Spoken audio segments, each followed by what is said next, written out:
Hello, আমি doctor Parvez Alam বলছি new jersey থেকে। আশা করি আপনারা যে যেখানে আছেন ভালো আছেন। আমাদের স্বাস্থ্য আলাপের এটা পর্ব 22। এটাতে আমি ব্লাড প্রেশার, উচ্চ রক্তচাপ নিয়ে কথা বলবো। গত পর্বে আমি বলেছি ব্লাড প্রেশার কত নাম্বার, কী নাম্বার হলে ব্লাড প্রেশার ডায়াগনোসিস করি আমরা, কীভাবে আমরা ব্লাড প্রেশার মাপি এবং ব্লাড প্রেশারের স্টেজিং নিয়ে কথা বলেছি। আজকে বাকিটার কথা বলবো। তো ব্লাড প্রেশার আমেরিকাতে, ইউএসএতে যে প্রাপ্তবয়স্কদের 50% লোক, প্রাপ্তবয়স্কের 50% লোকের ব্লাড প্রেশার আছে এবং অনেকেই এরা জানেন না, যেহেতু রেগুলার চেক আপে থাকেন না। এস্টিমেট তাই বলে যে প্রাপ্তবয়স্কদের অর্ধেক পপুলেশনেরই ব্লাড প্রেশার আছে।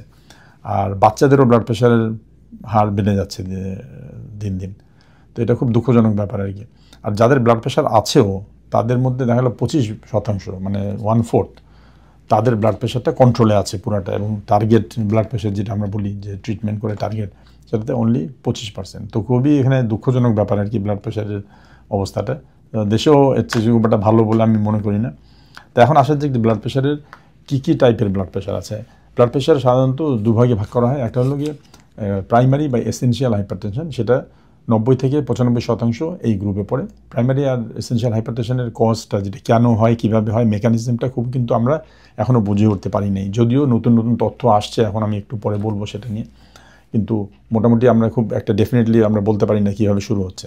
তো এটা একটা প্রবলেম, সেজন্য ব্লাড প্রেশারটাকে ঠেকানো যাচ্ছে না খুব একটা। আর 5 থেকে 10% ব্লাড প্রেশার হয় সেকেন্ডারি কজের জন্য। সেকেন্ডারি কজ মানে হলো কি, অন্য শরীরে আপনার অন্য কোনো অসুখ বিসুখ, অন্য কোনো প্রবলেম আছে, সেই জন্য আপনার ব্লাড প্রেশারটা হচ্ছে। তো সেটার উদাহরণটা কি, সেটা হলো গিয়ে মোটামুটি অনেকগুলো গ্ল্যান্ডস আছে যে আমাদের শরীরে। তারপরে স্লিপ অ্যাপনিয়া, যেটা আমি সেভাবেই বলা ভালো, সবচেয়ে কমন কজ হলো সেকেন্ডারি হাইপারটেনশন, যে sleep apnoea, obstructive sleep apnoea যেটা। এই স্লিপ অ্যাপনিয়া নিয়ে আমি একদিন কথা বলবো, তো আজকে সেটা আমি ডিটেলসে যাচ্ছি না। এর পরের কারণগুলো হলো রেনাল আর্টারি স্টেনোসিস, যে আমাদের কিডনিতে যে আর্টারিটা আছে এটা ন্যারো হয়ে গেলে ব্লাড প্রেশার হতে পারে। তারপর অ্যাড্রিনাল গ্ল্যান্ডস, আমাদের কিডনির উপরে যেটা ছোটো ছোটো দুটো অ্যাড্রিনাল গ্ল্যান্ড আছে, সেটা টিউমার হলে ব্লাড প্রেশার হতে পারে। সেখানে বিভিন্ন রকম হরমোন তৈরি হয়, অ্যালডোস্টেরন, কর্টিসল হরমোনস, এপিনেফ্রিন, নন এপিনেফ্রিন, এভাবে। আর কিডনি, যেটা ক্রনিক কিডনি ডিজিজ, মনে করেন আপনাদের ব্লাড প্রেশার কারণ হয়তো নাই, কিন্তু দেখা গেলো ক্রনিক কিডনি ডিজিজ অন্য কোনো কারণে হলো, যেমন গ্লোমারুলোনেফ্রাইটিস হতে পারে, অটোইমিউন নেফ্রোপ্যাথি হতে পারে, বা পলিসিস্টিক কিডনি ডিজিজ হতে পারে। বিভিন্ন কারণে আপনাদের ক্রনিক কিডনি ডিজিজ হলো, এবং ক্রনিক কিডনি ডিজিজ হলে সেটাও কিন্তু ব্লাড প্রেশার ক্রিয়েট করতে পারে, বা ব্লাড প্রেশার থাকলে সেটাকে আরও ডিটেরিয়েট করতে পারে। তো সেটাও একটা কারণ হতে পারে। আর থাইরয়েড গ্ল্যান্ড, আমাদের যে থাইরয়েড গ্ল্যান্ড গলার দুপাশে আছে, এই থাইরয়েড গ্ল্যান্ডটা যদি ওভার অ্যাক্টিভ হয়ে যায়, হাইপার অ্যাক্টিভ হয়ে যায়, হাইপার থাইরয়েডিজম, সেখানে আমাদের সিস্টোলিক ব্লাড প্রেশারটা বেড়ে যেতে পারে। সাধারণত বলা হয় যে এটি সিস্টোলিক হাইপারটেনশন, হাইপার থাইরয়েডিজম হয়। আর হাইপোথাইরয়েডিজমে এটার মানে অ্যাক্টিভিটি যদি কমেও যায়, হাইপোথাইরয়েডিজমে হাইপারটেনশন হতে পারে, ব্লাড প্রেশার হতে পারে। এগুলো হলো গিয়ে মোটামুটি আমাদের শরীরের বিভিন্ন কারণে। আর ইম্পর্টেন্ট কারণ কি আছে, যে ড্রাগস, ওষুধ কিছু আমরা খাই যেগুলো, সেগুলো দিয়ে হতে পারে অনেক সময়। যেমন স্টিরয়েডস খেলে, বেশি দিন খেলে এটা ব্লাড প্রেশার রিলেট করতে পারে। ওরাল কন্ট্রাসেপটিভ পিল যারা মহিলারা খান, তাদের আপনারা সবসময় ব্লাড প্রেশারটা ঠিকমতো মেপে আপনারা মনিটর করবেন, কারণ ওরাল কন্ট্রাসেপটিভ পিল দিয়েও কিন্তু ব্লাড প্রেশার হতে পারে। আর হতে পারে কিসে, ব্যথার ওষুধ কতগুলো আমরা যেগুলো খুব খাই, যে অ্যাসপিরিন, আইবুপ্রোফেন, ন্যাপ্রোক্সিন, ডাইক্লোফেনাক, এগুলো ওষুধ যদি আমরা রেগুলারলি খাই বা একটু বেশি ডোজে খাই, তাহলে এটা দিয়েও ব্লাড প্রেশার হতে পারে। আর কাশির ওষুধ কিছু, কফ ডিকনজেস্টেন্ট যেগুলো খাই, সর্দি কাশি লাগলে অনেক সময় অনেকে ওষুধ খায়, এবং খুব অল্প কিছু হলেই অনেকে ওষুধ খাওয়া শুরু করে। তো এই ওষুধগুলো কিন্তু আপনার ব্লাড প্রেশার বাড়াতে পারে। আপনার যদি সত্যি ব্লাড প্রেশার অলরেডি থাকে, সেটা কিন্তু ভালো মতো বাড়িয়ে দিতে পারে। বা দেখা গেছে যে যারা এই ওষুধগুলো খুব নিয়মিত ব্যবহার করেন, তাদেরও কিন্তু ব্লাড প্রেশারটা হাই থাকতে পারে। আর কিছু কিছু ক্ষেত্রে দেখা যায় হার্বাল মেডিসিন, অনেক কিছু হার্বস বা প্ল্যান্ট অরিজিন অনেক ওষুধ আছে। আমাদের এখানে অনেক পেশেন্ট দেখি যে অনলাইনে অর্ডার দিয়ে বেশ খাচ্ছে দিব্যি, আমাকে কিছু বলছে না, কিন্তু দেখা গেলো কিছু কিছু ওষুধে দেখা গেলো ব্লাড প্রেশারটা হাই হতে পারে। সেটা কিন্তু সেখানে তার লেখা থাকে না, এগুলো ওষুধের তো খুব একটা পরীক্ষা নিরীক্ষা তেমন হয় না। তো আপনারা না জেনে শুনে কোনো অনলাইনে কিন্তু কোনো ওষুধপত্র না খাওয়াই ভালো, সেগুলো দিয়ে ব্লাড প্রেশার হতে পারে। তো মোটামুটি সব কথাই বলা হলো যে ব্লাড প্রেশারের। আর ব্লাড প্রেশারের আরও কয়েক ধরনের ড্রাগ আছে, যেমন একটা অ্যান্টি ডিপ্রেসেন্ট দিয়ে অনেক সময় হয়। তারপরে ইমিউনোসাপ্রেসেন্ট, যেটা কিমোথেরাপি, ইমিউনোসাপ্রেসেন্ট, সেসব কতগুলো ওষুধ আছে, সেগুলো দিয়ে হতে পারে। তো এইগুলো হলো গিয়ে এই দুই রকম ব্লাড প্রেশারের মানে ব্লাড প্রেশারের দুরকম হতে পারে, প্রাইমারি আর সেকেন্ডারি আমি বললাম।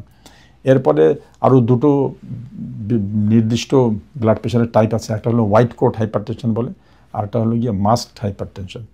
তো হোয়াইট কোট হাইপারটেনশনটা হলো যে রুগী আসছে ডাক্তারের কাছে, টেনশন, অ্যাংজাইটি, ডাক্তার সাহেব কী বলবে, কি বের করে শরীর থেকে, কী ডিফেক্ট বের করে বা প্রবলেম বের করে, এইসব নানান চিন্তায় ডাক্তারের অফিসে আসলে দেখা গেলো ব্লাড প্রেশার তার বেড়ে যাচ্ছে।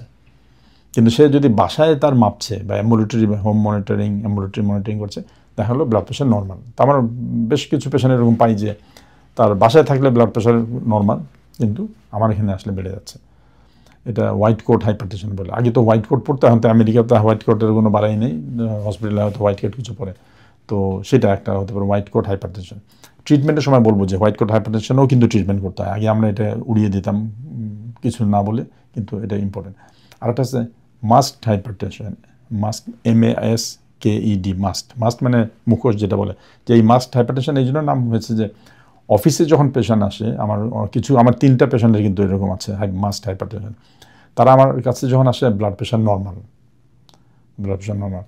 কিন্তু তারা যখন বাসায় যায় তাদের ব্লাড প্রেশার মাপে, আমি অনেককেই বলি মনিটর করতে, তারা লিখে নিয়ে আসে, দেখি বাসায় ব্লাড প্রেশার হাই। তো এটা একটা ইন্টারেস্টিং সাবজেক্ট। এটা হোয়াইট কোট হাইপারটেনশন অপোজিট আর কি, যে এখানে আমার এখানে অফিসে সেটিংয়ে ব্লাড প্রেশার নর্মাল, বাসায় হাই। তো এটা কেন হয় তেমন কোথাও লেখা নেই, তবে আমি যতটুকু বুঝলাম পেশেন্টদের সাথে আলাপ করে, স্ট্রেস ঘরে অনেকে মানে ঘরের পরিবেশটা বা জব পরিবেশ এইসবে তারা স্ট্রেস থাকে বলে ব্লাড প্রেশারটা হয়তো হাই হতে পারে। আরেকটা হতে পারে যে অনেকে আছে যে হয়তো সিগারেট খাচ্ছে, অ্যালকোহল খাচ্ছে, সল্টি ফুড খাচ্ছে, তো অফিসে তো আর খাচ্ছে না, সেটা বাসায় গিয়ে খাচ্ছে, হয়তো সেটাতে ব্লাড প্রেশার হাই হতে পারে।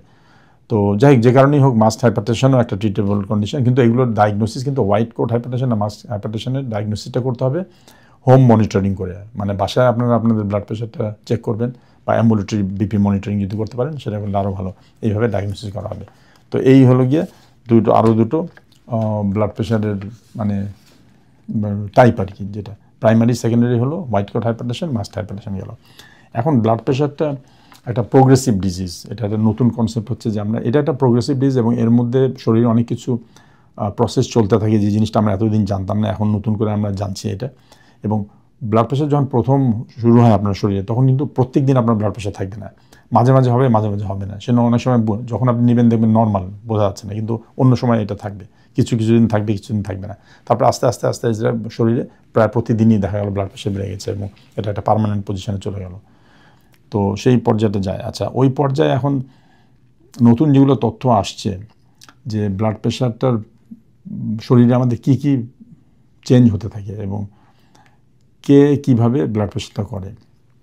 এখানে একটা জিনিস যা দেখলাম, যে আমাদের ব্রেন স্টেম বলে, যেটা মেডুলা অবলঙ্গেটা একটা জায়গা আছে সেখানে, এবং হাইপোথ্যালামাস, এই দুটোতে একটা সেন্টার আছে, থার্মোস্ট্যাট বলা যায়। আমরা যেমন এই শীতকালে গরম আর গরমকালে ঠান্ডা এসি আর সেন্ট্রাল এসি, যেটা থার্মোস্ট্যাট দিয়ে আমরা টেম্পারেচার সেট করি, বা আমাদের শরীরে যে জ্বর হয়, যখন আমাদের শরীরে তো একটা নির্দিষ্ট টেম্পারেচার মেনটেন হয়, থার্মোস্ট্যাট দিয়ে একটা থার্মোরেগুলেটরি সেন্টার থাকে, তো সেটা যদি আপসেট হয়ে যায় তাহলে জ্বর হয় আমাদের।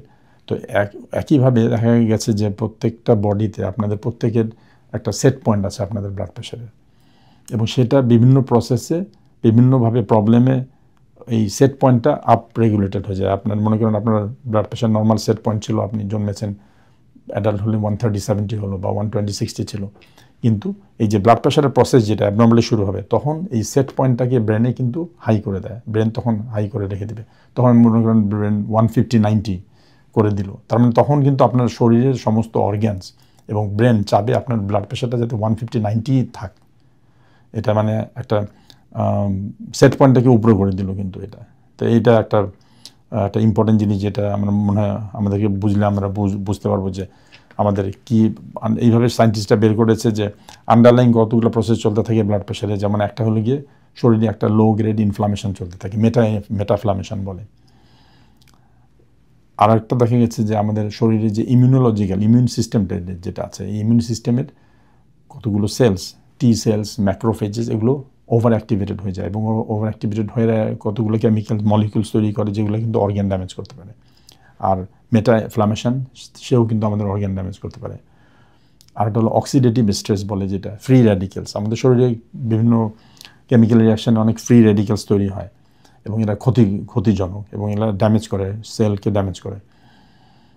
তাদের মধ্যে এই ব্লাড প্রেশারের রেসপেক্টে আসে যে রিঅ্যাক্টিভ অক্সিজেন স্পেসিস যেটা বলে ROS, এই ফ্রি র্যাডিক্যালসগুলো এক্সেসিভ প্রোডাকশন শুরু হয়ে যায়।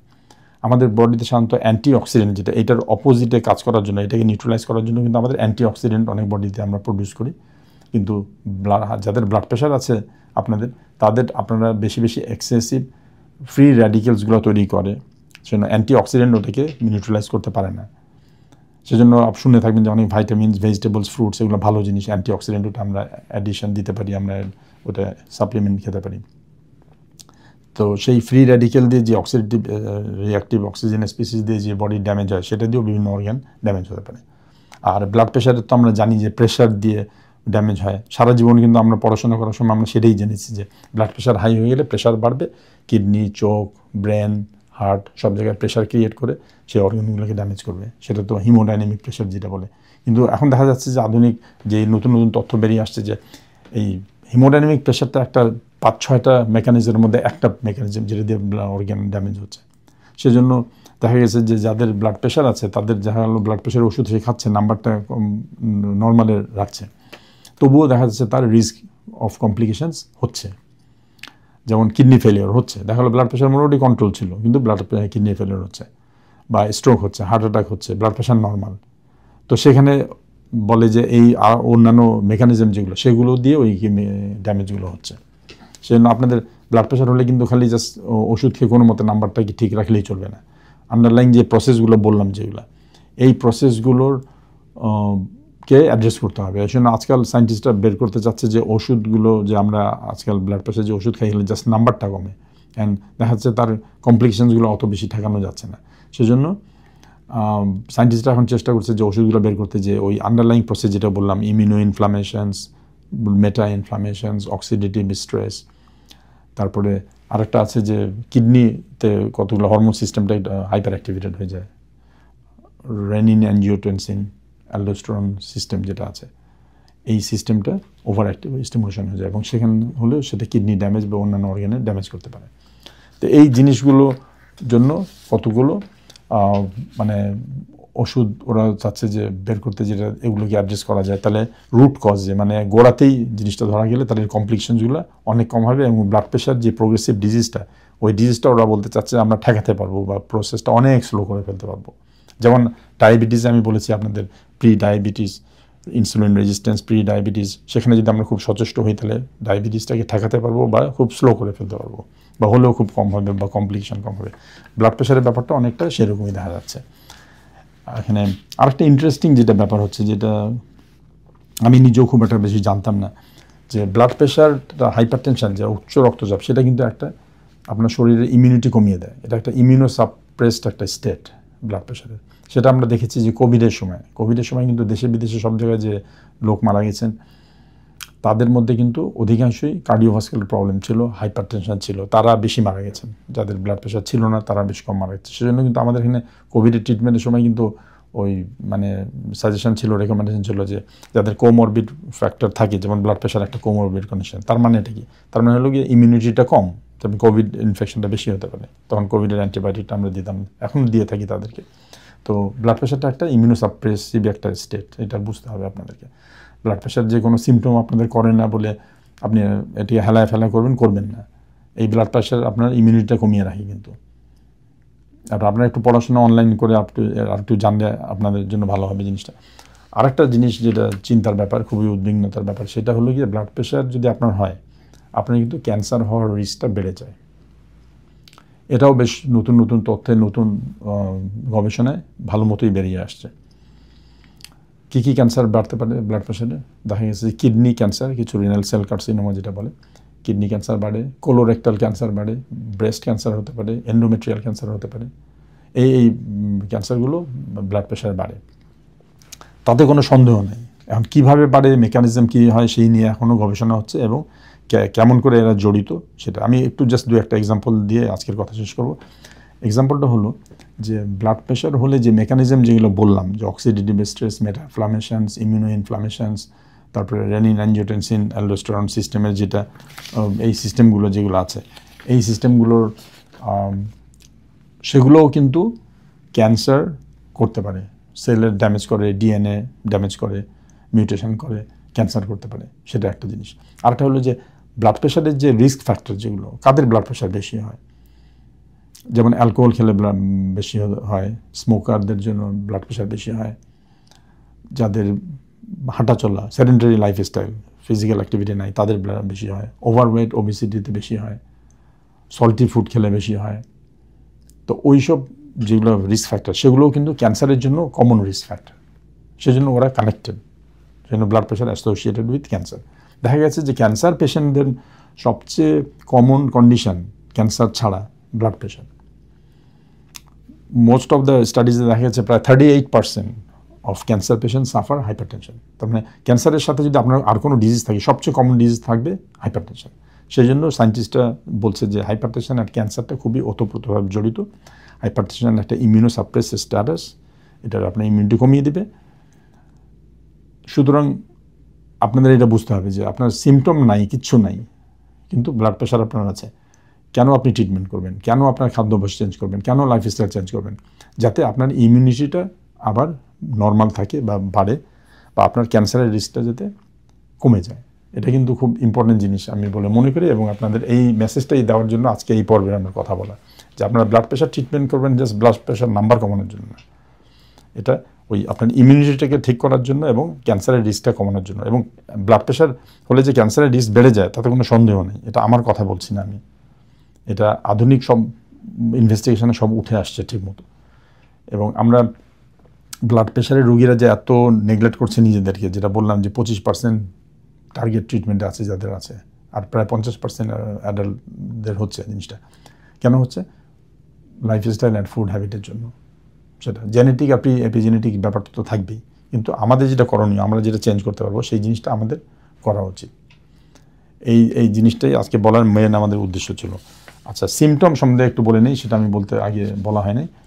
ব্লাড প্রেশারে কিন্তু সিমটম বলতে কী বোঝায়? সিমটম দেখা যাচ্ছে যে অধিকাংশ ক্ষেত্রেই কোনো সিমটম থাকে না, এটা একটা প্রবলেম। সেজন্য পেশেন্টরা হয়তো, আমার অনেক পেশেন্টই বলে আমার তো কোনো সিমটম নাই, ওষুধ আমি দিই, খাওয়া ছেড়ে দেয় 2 দিন পর, বা ওষুধ খাচ্ছেই না বা শুরুই করে না, বলে আমার তো কোনো সিমটম নাই। তো অধিকাংশ ক্ষেত্রে দেখা হলো সিমটম নাই। এবং আমার পেশেন্ট কিছু কিছু এমনও আমি পেয়েছি যে ব্লাড প্রেশার 200/120, 200/110, সিমটম নাই, বলে মাথা ব্যথা নাই, কিছু নাই। তো যাই হোক, যাদের সিমটম নাই তো নাই, সেটা খুবই খারাপ জিনিস। আর যাদের সিমটম হয় সাধারণত কী কী হয়, এমনি ইংরেজিতে যেগুলো এখানে এরা বলে, এটা বাংলা যতটুকু ট্রান্সলেট করে আমরা বলতে পারি, মাথা ব্যথা, মাথা ঝিমঝিম করা, মাথা হালকা হালকা হালকা লাগা, মাথা ধরে থাকা, এবং মাথা ব্যথাটা সাধারণত ঘাড়ের কাছে বেশি হয় এটা। আর অনেক সময় দেখা গেলো ব্লাড প্রেশার হলে অনেকে আমাকে এরকম বলেছে যে অস্থির লাগে, মানে একটু অ্যাংশাস, টেনশনে থাকে, অন্য অস্থিরতা বলা যায় আর কি। অনেক সময় কিন্তু একটু বুকে চাপ চাপ লাগতে পারে, একটু শ্বাসকষ্ট হতে পারে, ব্লাড প্রেশার খুব হাই হয়ে গেলে এগুলো হতে পারে। এগুলো হলো সিমটমস। আর তবে নো সিমটমসটাই বেশি হয়, আর এটা সিমটম। আরেকটা হলো সিমটম হতে পারে কি, কমপ্লিকেশনস নিয়ে আসতে পারে, তাই না? সেটা তো সিমটম বলা যায় না, কমপ্লিকেশনস বলা উচিত, যে স্ট্রোক হচ্ছে, তারপরে দেখা যাচ্ছে ব্লাড প্রেশার যাদের আছে তাদের কিন্তু ডিমেনশিয়ার রেটটা বেড়ে যায়, তারপরে হার্ট ফেলিওর হতে পারে, কিডনি ফেলিওর হতে পারে, চোখে রেটিনাল হেমোরেজ হতে পারে, ব্লাড সাপ্লাই কমে যেতে পারে, আলসার হতে পারে, গ্যানগ্রিন হতে পারে পায়ে, ব্লাড প্রেশার যাদের বেশি তাদের কমপ্লিকেশনে। তো এইসব যে এগুলো হলো কমপ্লিকেশনস। তো যাই হোক, আমার মূল বক্তব্য মোটামুটি আমি বলেছি, ব্লাড প্রেশার সম্বন্ধে নতুন তথ্যগুলো আজকে আপনাদের দিলাম। তা আপনারা ব্লাড প্রেশার সম্বন্ধে খুব মানে একটু পার্টিকুলারলি আপনি ব্লাড প্রেশারটা খেয়াল করবেন, যত্ন করবেন, আর ব্লাড প্রেশার মনিটর করবেন নিজের। এই তো বললাম। এর পরের পর্বে আরও এক্সাইটিং নিউজ আছে, নতুন নতুন তথ্য বেরিয়ে আসছে। লবণের সাথে ব্লাড প্রেশারের সম্পর্কটা কী, আর ব্লাড প্রেশারের মোটামুটি ইদানিং ট্রিটমেন্টের ব্যাপারে কী কী নতুন নতুন রিকমেন্ডেশন দেওয়া হচ্ছে, এটা নিয়ে আমি পরবর্তী পর্বে কথা বলবো। এই পর্যন্ত আজকে এ পর্যন্তই থাক। আশা করি আপনারা আজকের বক্তব্যে নতুন নতুন কিছু ইনফরমেশান পেয়েছেন, এবং এটার ব্যাপারে আপনারা একটু চিন্তা করবেন, নিজেরাও পড়াশোনা করবেন। তো আপনারা পরবর্তী পর্ব পর্যন্ত ভালো থাকবেন, নিজের খেয়াল করবেন, পরিবারের খেয়াল করবেন।